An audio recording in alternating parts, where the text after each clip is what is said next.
Bienvenidos nuevamente a Conta Corriente. En este episodio hablaremos sobre la segunda parte de los versículos mal usados. Hoy profundizaremos en versículos bíblicos muy populares que se citan, predican y comparten con frecuencia, pero que no siempre se comprenden en su contexto adecuado.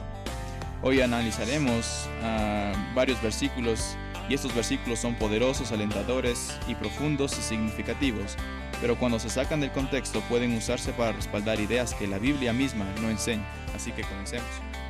Sí, Jeremías 29:11 es el siguiente versículo que vamos a analizar en esta oportunidad en el podcast, y dice así: porque yo sé los pensamientos que tengo acerca de vosotros, dice Jehová, pensamientos de paz y no de mal, para daros el fin que esperáis. Una de las cosas que he escuchado con este versículo es que si estoy en dificultades significa que Dios no tiene buenos planes para mí, o que los planes de Dios siempre van a ser buenos, sin mal, sin dificultades y cosas por el estilo.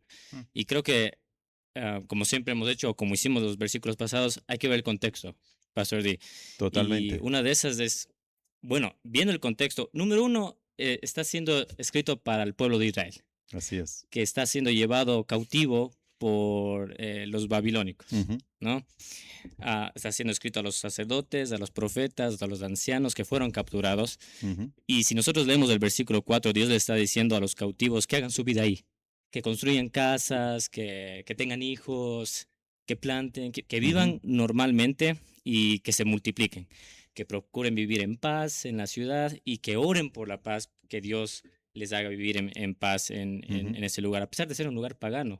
Igual dice Dios que oren por ese lugar donde ellos van a estar.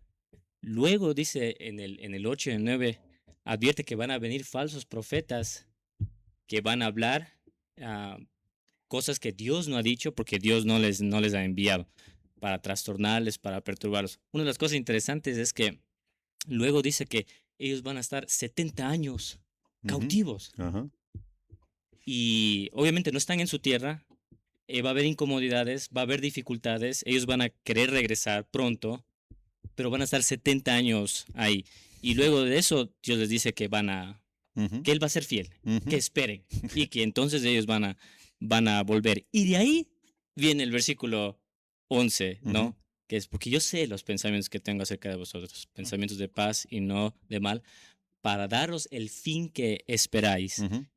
Y en otras palabras, el fin que esperaban era esa liberación, el regresar, pero no sin antes de haber pasado por ese cautiverio. Creo que una de las cosas que a mí más me llama la atención de ese versículo es que, por ejemplo, si alguien se gradúa, en una tarjetita está Jeremías 29:11. Claro, ¿no? ¿Por qué? Porque lo que quieres es éxito para esa persona. Claro, Entonces claro. Yo sé los pensamientos que tengo para ti acerca de cosas así. Tiene razón. Y bueno, dicho sea de paso, la palabra pensamientos en el idioma original griego también es planes. Entonces yo sé los pensamientos, yo sé los planes que tengo. Y tiene sentido si es que mi hija, mi hijo o alguien se gradúa, yo decirle no, escribirle algo a este versículo. Pero el contexto es total, como tú bien has mencionado, totalmente diferente. Jeremías 29, en el versículo 1, empieza diciendo que es una carta a Jeremías, como tú bien dices, a Jeremías y a todos aquellos que obviamente están siendo transportados a Babilonia. Y eso ya te da un contexto. Pero no solamente eso, tú mencionaste anteriormente los versículos 4, 6 y todo esto. Y todo lo que él está escribiendo en la carta, para llegar al versículo 11, tiene un contexto que tú mencionas que es de la cautividad. Ahora, en el versículo 10, nota lo que él dice: porque así dijo Jehová, porque cuando en Babilonia se cumplan los 70 años, yo os visitaré y despertaré sobre vosotros mi buena palabra para haceros volver a este lugar. Y luego viene obviamente el versículo 11. Entonces lo que se dice aquí, o lo que se nos dice aquí, es que cuando se cumplan 70 años de haber sido cautivos como esclavos en Babilonia, entonces Dios los va a visitar. Entonces eso ya, como tú mencionabas antes, ya nos dice algo. Entonces si es que queremos utilizar este versículo, digámoslo así ya, en la era moderna, si quisiéramos utilizar este versículo para decir algo a la gente, tendríamos que decir que sí, Dios tiene planes para ti, Dios tiene buenos pensamientos para ti, pero después de haber sufrido por 70 años, por decir así. Si queremos ser fieles al texto, ¿verdad? Si quisiéramos decir eso. Pero no solamente eso, creo que las cosas se ponen medias más complicadas para mí, porque en el capítulo 25, Dios dice lo siguiente, solamente para que tengan una idea con respecto a esto. Dice, y envió Jehová a vosotros, dice Jeremías a ellos, y envió Jehová a vosotros todos sus siervos, los profetas, enviándoles desde temprano y sin cesar. Pero no los oísteis, ni inclinasteis vuestro oído para escuchar. Pero no me habéis oído, dice Jehová, para provocarme para provocarme a ira con la obra de vuestra mano para el mal vuestro. Por tanto, esto es lo que dice, así ha dicho Jehová de los ejércitos, por cuanto no habéis oído mis palabras, he aquí enviaré y tomaré a todas las tribus del norte, dice Jehová, y a Nabucodonosor, rey de Babilonia, mi siervo, y los traeré contra esta tierra y contra sus moradores y con todas estas naciones en derredor, y los destruiré y los pondré por escarneo y por burla y en desolación perpetua. Ese es el contexto. Y el capítulo 29 dice específicamente también en el versículo 20, oíd pues palabra de Jehová vosotros todos los transportados que yo envié de Jerusalén a Babilonia. O sea, aquí está el punto, y me parece que este es bastante relevante. Utilizamos el versículo 11 para decir, sí, Dios tiene planes para ti, que son buenos y que ese tipo de cosas. Pero no notamos que el plan de Dios también fue que se vayan cautivos a sufrir por 70 años en Babilonia. Lo cierto es que estamos viendo a un pueblo siendo disciplinado por su rebeldía.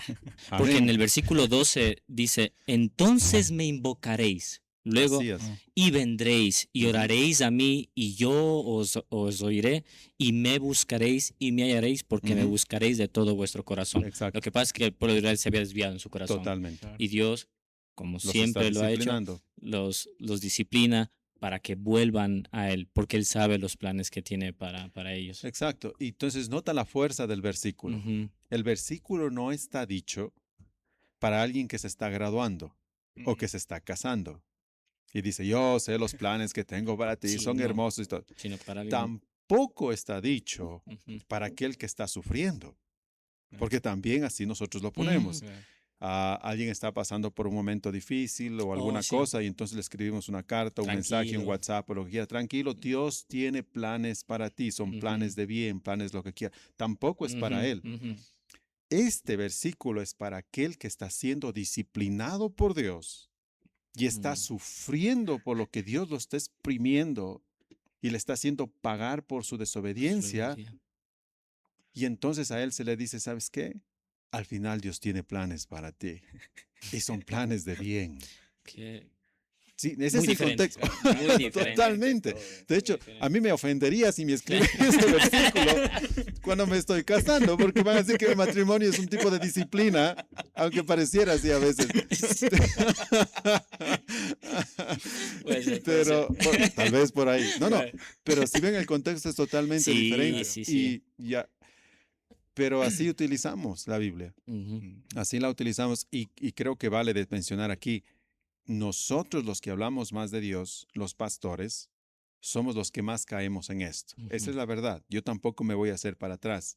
Muchas de las veces yo he utilizado y utilizo. De hecho, la razón por la que sé que estos versículos están mal utilizados es porque yo mismo los he mal utilizado. Esa es la verdad. Entonces, no, en ninguna manera estoy queriendo decir que solo los cristianos, excepto yo, lo hacen. No, todos lo hacemos. Es por eso que es importante conocer el contexto, saber lo que está diciendo, de tal manera que no le hagamos decir a Dios algo que nunca ha dicho. Para nada. Porque en este caso, en verdad, está bien. Yo entiendo que la gente quiere dar ánimo a alguien, pero hay que buscar otros versículos, porque este versículo es para otra cosa. Y es algo muy revelador entonces para nosotros como cristianos, porque si yo estoy viviendo una vida entonces en pecado, haciendo mi voluntad, viviendo una vida mundana y me está yendo mal y yo me acuerdo de esa tarjeta que me regalaron y digo, pero si aquí me acuerdo que tú me dijiste que tienes planes buenos para mí, Dios. ¿Por qué entonces a veces nos ponemos bravos, a veces le reclamamos a Dios?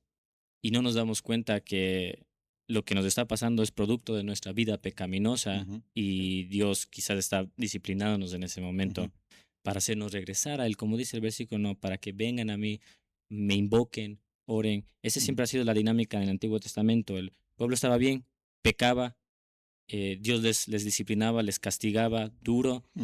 Ellos se daban cuenta lo que habían hecho mal, pedían perdón y volvían otra vez. Y cada vez que pasaba eso, Dios tenía que hacer lo mismo. Nunca dio brazo a torcer, nunca fue como que dijo, no, ya ahorita ya mucho han sufrido. No, cada vez que había pecado, que se alejaban de Dios, Dios les disciplinaba. Como un buen padre. Sí. Como un buen padre, siempre estuvo ahí. Entonces eso es, y mencionando, cogiendo, para terminar esta parte también, cogiendo lo que tú dices, la idea, si es que a mí me han regalado una carta así, un versículo así, o me han escrito un mensaje así, y en verdad estoy pasando por un tiempo difícil, y cojo esa carta en verdad, o ese versículo, en verdad voy a terminar enojado con Dios, porque Él me prometió algo bueno, Él me prometió prosperidad, pero no me está sucediendo. Bueno, el tema no es con Dios, el tema es que alguien con buena intención, quien quiera que haya sido, incluso mi pastor, me dio un versículo fuera de contexto y nunca va a suceder en mi vida, porque no es lo que Dios quiso decir en su palabra. Por eso es importante todo esto. Hacemos mucho daño a la gente haciéndole pensar que Dios dice cosas que nunca dice. El siguiente versículo es Filipenses 4:7. Este también es clásico, bastante. Y Filipenses 4:7 dice, y la paz de Dios, que sobrepasa todo entendimiento, guardará vuestros corazones y vuestros pensamientos en Cristo Jesús. Ahora, cuando el cristiano típico quiere comprar un carro, quiere comprar una casa, el joven quiere saber si es que la chica es la ideal, o que es la chica para casarse, no lo sé, si es que está haciendo lo correcto. Basado en este versículo, él llega a la conclusión, o ella llega a la conclusión que si tengo paz en el corazón, Correcto, sí. debe ser de Dios. Estoy haciendo lo correcto. Entonces voy y compro ese carro, ese Ferrari de $300,000, porque tengo paz en mi corazón. Y voy y le digo a la chica, ¿quieres ser mi novia o quieres casarte conmigo? Aun cuando ella no sea una persona cristiana. Entonces, de entrada, hay que notar que es importante notar que lo que estamos haciendo con este versículo es utilizándolo para que nuestras emociones tomen una decisión. Estamos tomando las decisiones no basadas en lo que Dios dice, sino en un estado emocional. Y basados en ese estado emocional de paz, correcto, de paz, nosotros decimos, ok, entonces, ¿es de Dios o no es de Dios? Pero pensar así es muy peligroso, y no solamente peligroso, es bastante absurdo. Imagínense vivir en la vida pensando, si es que me hace feliz es de Dios, y si es que no me hace feliz no es de Dios. Entonces, si es que me endeudo tontamente en algo que yo sé no debería endeudarme, pero me siento bien, debe ser de Dios.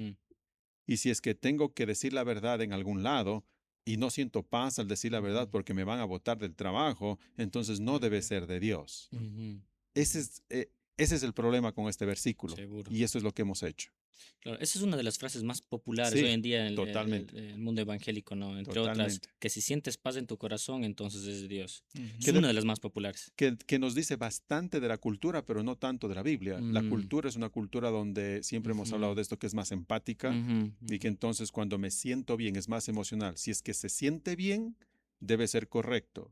Y si es que se siente mal, debe ser incorrecto. Y esa idea la aplicamos a la Biblia. Y leemos la Biblia con ese matiz cultural y no como debería leerse. Entonces, cuando vengo y me cruzo con versículos como esto, digo, porque siento paz debe ser de Dios. Y porque no siento paz, no debe ser de Dios. Si no coexisten. Sí, es por eso. Es una manera más egocéntrica. Totalmente. Se enfoca en mí, en más cristocéntrica, ¿no? Claro. A veces no nos damos cuenta de eso. Y hoy en día que vivimos en la era de tu primero, tu segundo, tu tercero, claro, esto calza muy bien, muy bien. Y lamentablemente termina dañando el mensaje Y ese es el bíblico. problema. Es lo que hablábamos, creo que la vez pasada también en esto. Es que el problema es que nosotros no vemos a la Biblia tal cual es, en su contexto, en lo que quiere decir, sino que de acuerdo a nuestro contexto cultural, interpretamos la Biblia. Y nunca va a decir lo mismo la Biblia si lo interpretamos desde nuestro contexto que si lo interpretáramos el contexto mismo de la Biblia. Por eso hacemos tantas barbaridades. Esto equipara también con la voluntad de Dios. Imagínense decir que la voluntad de Dios es lo que mi corazón siente, la paz que yo siento. Entonces, ¿cuál es la voluntad de Dios? Ya hablamos sobre esto en algún podcast, ¿no? Sobre la voluntad de Dios, cómo saber la voluntad de Dios. Y nosotros decíamos, es la palabra revelada, ahí está. Y para lo demás, Dios te ha dado sabiduría para poder elegir y libertad en este mundo. Entonces, si es que hay X señorita y Y señorita, ¿cuál elijo? No voy a la paz que sienta o alguna señal, sino que o el sufrimiento, sino que Dios me ha dado la libertad en sabiduría, ver su palabra y las cosas no negociables, lo que debo ver en una señorita, eso no lo negocio y lo demás tengo libertad en elegir, nada más. Entonces no tiene sentido en porque lo que estamos haciendo, como digo, es poniendo las emociones sobre la palabra de Dios y dejando que las emociones obviamente tomen la decisión por nosotros y diciendo nosotros, es que es de Dios porque siento paz. Ahora, obviamente hay otro problema con esto y el problema más grande es que no es bíblico. La misma Biblia contradice esto. Siempre pienso en cuanto a esto, por ejemplo, en Jonás. Dios viene a Jonás y le dice a Jonás, ¿sabes qué? Tienes que ir a predicar en Nínive. Y Jonás dice, no quiero. Y básicamente es totalmente opuesto, se va al otro lado, se va a Tarsis. Y dice el versículo 5 en el capítulo 1, dice, y los marineros tuvieron miedo. Él se sube en un barco, ¿no? Esa es la idea, el contexto. Y los marineros tuvieron miedo y cada uno clamaba a su Dios. Y echaron al mar los enseres que habían en la nave para descargarla de ellos. Pero, aquí viene la parte interesante, pero Jonás había bajado al interior de la nave y se había echado a dormir. La palabra dormir en hebreo, en el original, es dormir profundamente, casi hasta el punto de estar roncando. Ahora, piensen conmigo en esto. Una persona que tiene un cargo de conciencia terrible no puede ni dormir. No, claro. Para nada. No puede ni dormir. Cuando estés casado vas a saber más de eso, Mateo. Si uno no le ha dicho la verdad a la esposa, uno no duerme esa noche. O la esposa a ti, no importa, o sea, es algo tremendo. Y si uno no está haciendo la voluntad de Dios, obviamente uno no va a tener una conciencia tranquila y no va a poder dormir. Mayormente como profeta, está ahí. Ahora imagínate lo que él hace. Él se va totalmente en contra de la voluntad de Dios y duerme en paz. Y duerme en paz hasta el punto de estar roncando. Tenía una paz tremenda yéndose en contra de la voluntad de Dios. Entonces, el punto es que noten que la misma Biblia menciona que la paz no es realmente el barómetro que nos dice si estoy con Dios o no estoy con Dios. Ahora, cojamos otra escena. Cojamos al Señor Jesús en sus últimos momentos. Lucas 22:44. Y estando en agonía, dice el texto, oraba más intensamente y era su sudor como grandes gotas de sangre que caían hasta la tierra. Ahora, este fenómeno se llama hematohidrosis. Esto de las gotas de sangre. Bueno, y se puede definir como un estado de profunda y grave ansiedad que provoca que se liberen elementos químicos que rompen los vasos capilares, las glándulas, ¿no? Sudoríficas, de modo que el sudor sale teñido con sangre. Ahora, si vemos algo en el Señor Jesús, es que no tenía paz. ¿Quién podría decir que en ese momento él estaba sintiendo esa paz que nosotros decimos sentimos? Exacto. Cuando compramos ese carro, cuando queremos comprar esa casa, o le decimos a la chica o al chico si quieren salir o hacer alguna cosa. Él no sentía esa clase de paz. Entonces, sabemos por estos contextos, estos ejemplos son suficientes para hacernos dar cuenta que esa sensación de paz que nosotros decimos que sentimos, no es lo que ese versículo está diciendo, cuando dice ahí la paz de Dios que sobrepasa todo entendimiento y cosas así. Para nada. Entonces, no es así. Por lo menos la paz del mundo no es como esa paz que se está prometiendo aquí. Esa es la idea. Claro. Por último, piensen en un niño. Un niño tiene que decir la verdad en la escuela y todos sus compañeros quieren mentir porque en verdad quieren decir que no ha mandado de ver la profesora, pero en verdad sí mandó. Y el niño cristiano tiene que decir la verdad. Y la profe pregunta, ¿mandé de ver o no mandé de ver? No creo que el niño sienta paz en ese momento. Y cosas así. Entonces, ese es el punto y es lo que estamos hablando.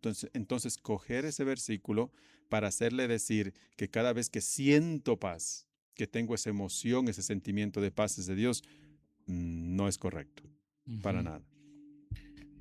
Sí, de hecho, si analizamos entonces Filipenses 4, nos vamos a dar cuenta que la paz se construye sobre algunas otras cosas que Amén. Pablo está Así hablando es. ahí, ¿no? Así es. Comienza diciendo en el versículo 1, primero, estar firmes en el Señor.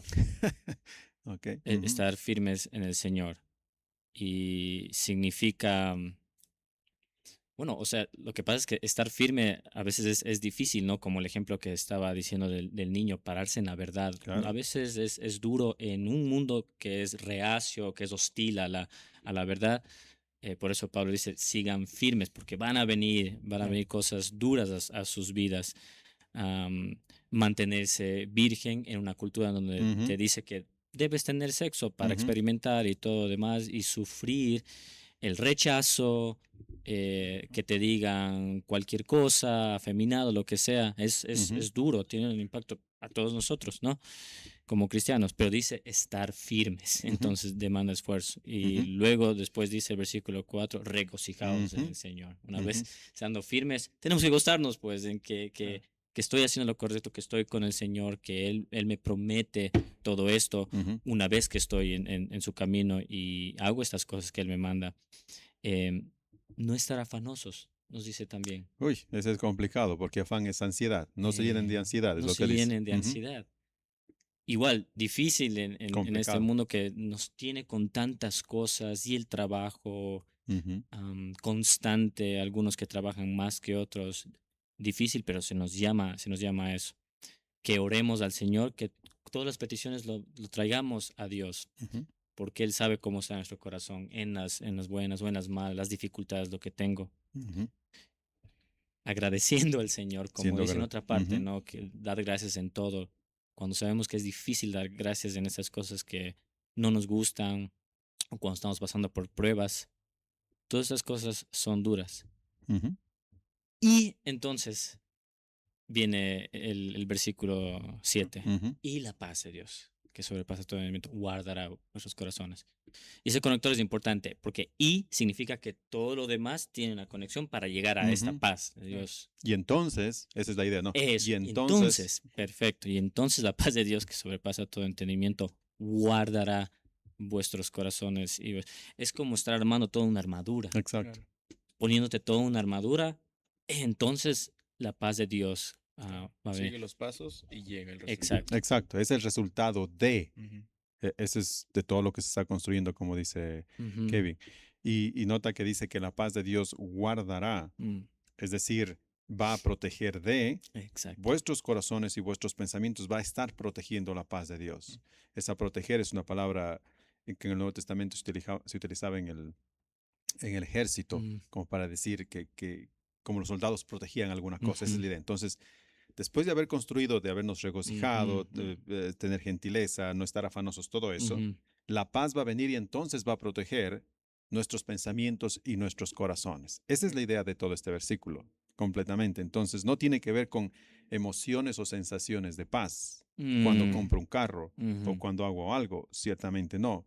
Lo que Pablo está diciendo es que esta paz supera esas sensaciones, supera esas emociones, supera nuestros pensamientos y más bien nos lleva a un estado de estar tranquilos en medio de la dificultad. Nos protege a nosotros. El ejemplo clave creo que aquí es lo que Jesús estaba pasando en Getsemaní. Sí. Ciertamente no podemos decir que tenía esa paz del mundo, como la que nosotros estamos hablando en el mundo, pero es indudable que tenía una paz de Dios porque estaba haciendo la voluntad de Dios. Claro. Estaba haciendo, como dice Kevin, todo lo que preside a esto. Regocijándose en Dios, estando con Dios, haciendo su voluntad, todo ese tipo de cosas. Entonces había una paz que ahora lo guardaba él de tal manera que podía hacer lo que Dios quiere en ese punto de su vida. Eso es algo reconfortante saber para nosotros como cristianos, porque ahora entiendo casos como el de Job. ¿Cómo llegó a aguantar tanto, a pesar de que hasta su propia esposa le decía, ya maldice a Dios, ya abandona todo, porque mira lo que está pasando, ¿no? Pero es que él había aprendido a hacer estas cosas, estar gozoso en el Señor, poner su foco en Él, estar firme en Él, a pesar de que todo el mundo estaba en contra de Él. Y entonces esa paz estaba haciendo ese escudo, esa fortaleza, guardándolo.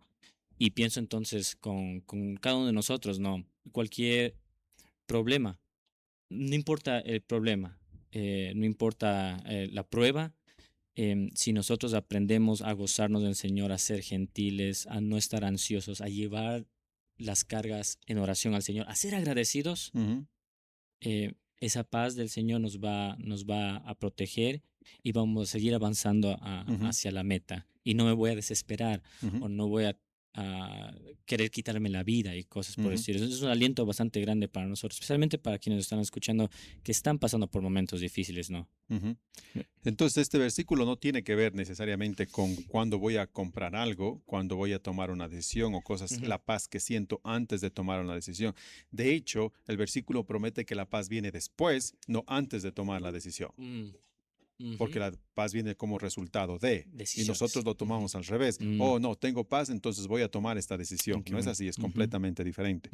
Y por hacerlo así, a veces tomamos decisiones erradas y lo culpamos a Dios y le decimos, no, pero tú me diste la paz, yo sentí paz, yo sabía que era de ti, ¿por qué ahora? Ese es el tema y ese es el peligro con tomar cosas o este versículo fuera de contexto. Una de las frases que yo me quedé con de aquí para este versículo era que la paz de Dios puede coexistir con las dificultades y nos protege, pero no elimina toda la lucha. Para nada, para nada. Creo que el siguiente versículo al que podemos ir es Isaías 55:11. 55:11 que dice, así será mi palabra que sale de mi boca, no volverá a mí vacía, sino que hará lo que yo quiero y será prosperada en aquella para la que le envié. Este es uno de esos versículos, obviamente, que más utilizamos los creyentes, creo. Creo que especialmente para evangelizar, cuando salimos a los parques, también los pastores, cuando hablamos con la gente, no sé. Y que, no sé si consciente o inconscientemente utilizamos para justificar lo que hacemos, ¿no? Entonces me voy al parque, grito un poco, digo un par de versículos bíblicos y nadie me para bola, nadie me pone atención. Tal vez hasta me insultan, pero cuando regreso digo, no, es que la palabra de Dios no retorna vacía. Como una garantía exacto. del resultado que va a pasar de la evangelización simplemente así porque... es. O como pastor, estamos al frente y vemos que todo el mundo se duerme y no... No decimos nada. Oiga, qué buena. Sí, entonces uno piensa, pero la palabra de Dios no retorna vacía. Tal vez, no sé, ahora con tanta cosa, ¿no? Poniendo stickers en los carros o versículos bíblicos, no me refiero a un sticker con versículo bíblico, vestir una camiseta con versículo bíblico, una chompa, un toma todo, lo que quiera.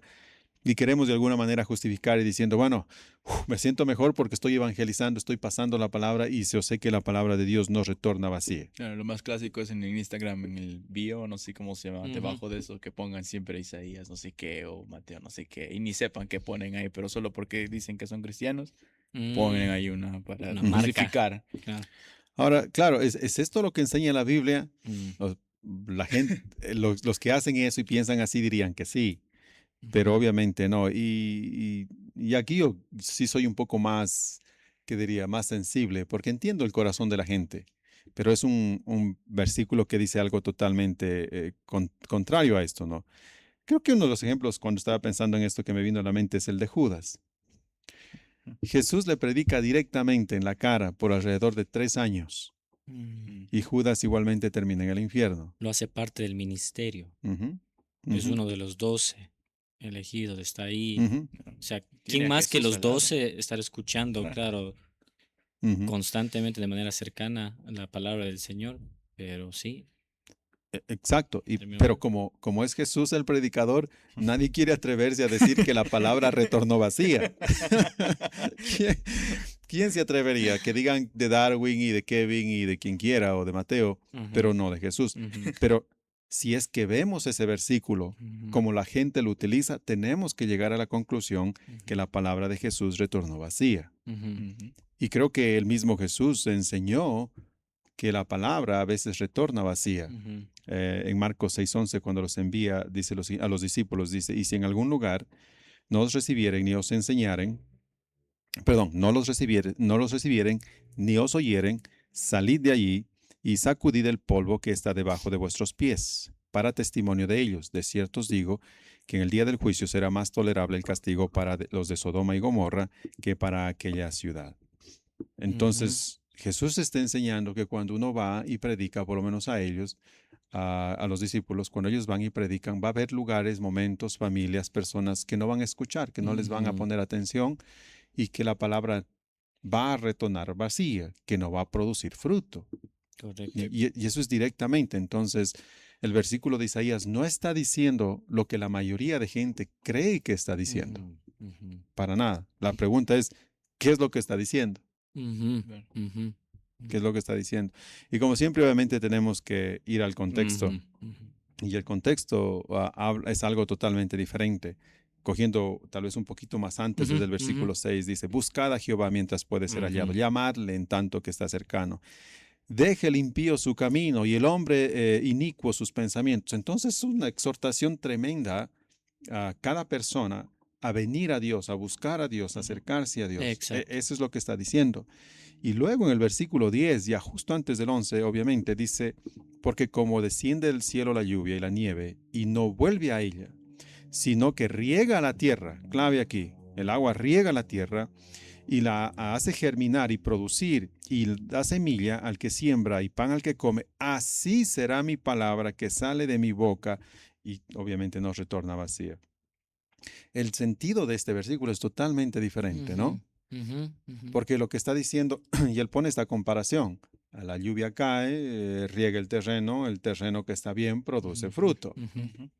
Y la comparación que él hace es así es mi palabra, dice directamente. Entonces, la conclusión del texto es que si la palabra cae en un terreno que está preparado, va a producir fruto, como la tierra, obviamente, que está preparada. Pero si no cae en un terreno que es preparado, no va a producir fruto. Entonces, no podemos utilizar esto, como tú mencionabas al comienzo, un tipo de fórmula mágica.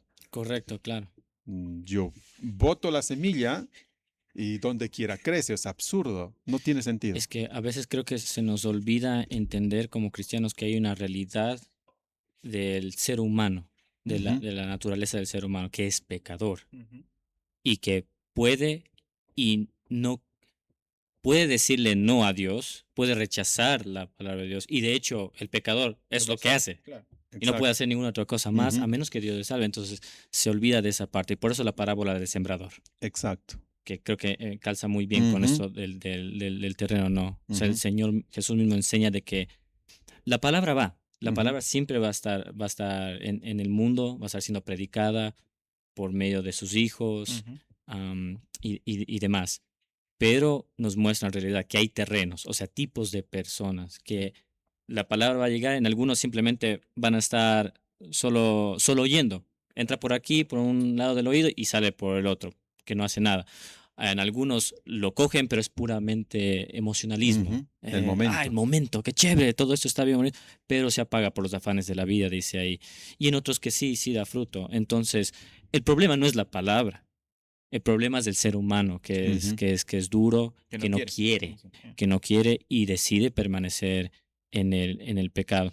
Otra manera que yo le veo al versículo también ahí en esa parte, complementando con lo que dices de que esta parte que dice que mi palabra no vuelve vacía, sino hace lo que quiero, es precisamente eso. O sea, no hay fuerza en el mundo que impida que la palabra de Dios siga siendo predicada. Es que llega. O sea, sigue siendo predicada. En ese sentido, siempre está siendo hablada, enseñada y demás. Pero los efectos que haga, los efectos positivos, dependerá del terreno. Es otra cosa. Sí. Y se vuelve bien interesante porque aquí tal vez podemos hablar de algo más, pero se vuelve bien interesante porque yo soy partidario muchas de las veces de que no se vaya a hablar o predicar o evangelizar en ciertos lugares. Porque es una pérdida de tiempo.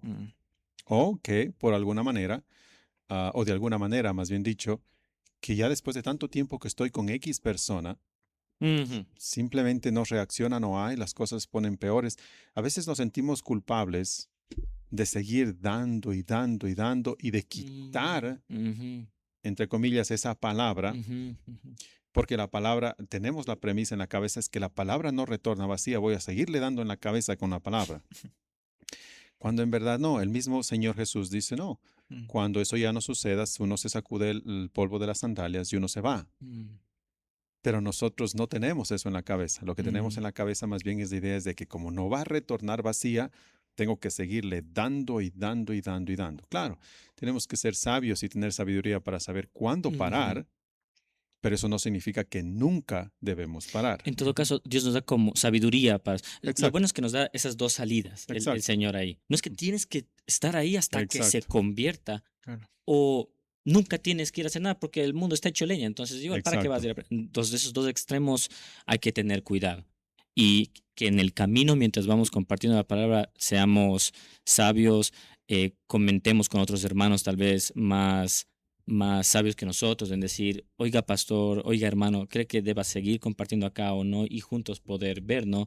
Y claro, es cierto que el apóstol Pablo y los primeros cristianos sí fueron a lugares bien difíciles de ir a compartir. Hostiles, bastante hostiles. Corinto, Éfeso, bastante liberal, libertinos y cosas por el estilo. Y no todos se convirtieron, pero se convirtieron algunos. Entonces, es cuestión de sabiduría e ir viendo.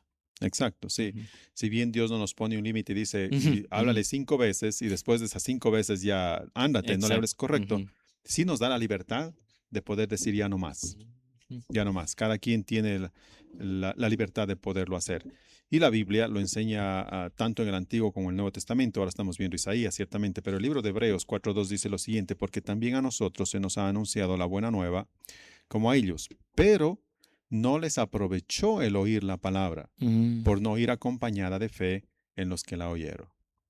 Entonces, nuevamente volvemos al punto. Isaías no está hablando de un tipo de fórmula mágica en la que yo boto la semilla y crece en todo lado. Para nada. Sino ciertamente cuando el terreno está preparado, es ahí cuando produce fruto. Y finalmente creo que de manera rápida podemos hablar de Mateo 18:20, que dice, porque donde están 2 o 3 congregados en mi nombre, allí estoy yo en medio de ellos. Una de las cosas que yo he visto o se ha pensado, incluso tengo una anécdota de eso personalmente mío, es que si somos pocos en una reunión, en una casa, no importa, Dios está ahí, así no vaya a la iglesia. Ya. Okay. O sea, se utiliza como una justificación para no ir a la iglesia, porque si estamos 2 o 3 reunidos, así sea en una casa, Dios aprueba eso tal como si fuera al nivel de una iglesia. Yo lo he escuchado en el otro contexto donde tal vez no van muchos a la iglesia.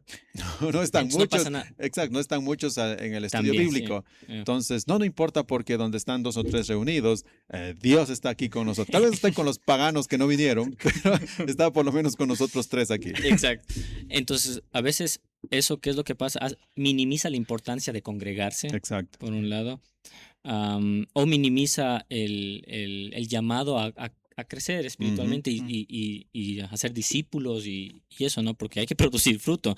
Entonces, es peligroso en esa parte. Yo sí me acuerdo personalmente que me reuní un tiempo con unas personas conocidas en casa de familia y decíamos, ahí estábamos bien por un tiempo. Decíamos, no, estamos cómodos. Además, vivíamos lejos de la ciudad, entonces era cómodo para nosotros y decíamos, bueno, estamos 2 o 3 y estamos un poquito más, entonces Dios está con nosotros. No pasa nada, no hay que congregarse, pero no, ahora me doy cuenta que eso no es la voluntad del Señor, que Él ha dado las iglesias locales para poder congregarse en donde se administran los sacramentos, en donde se predica la palabra de Dios.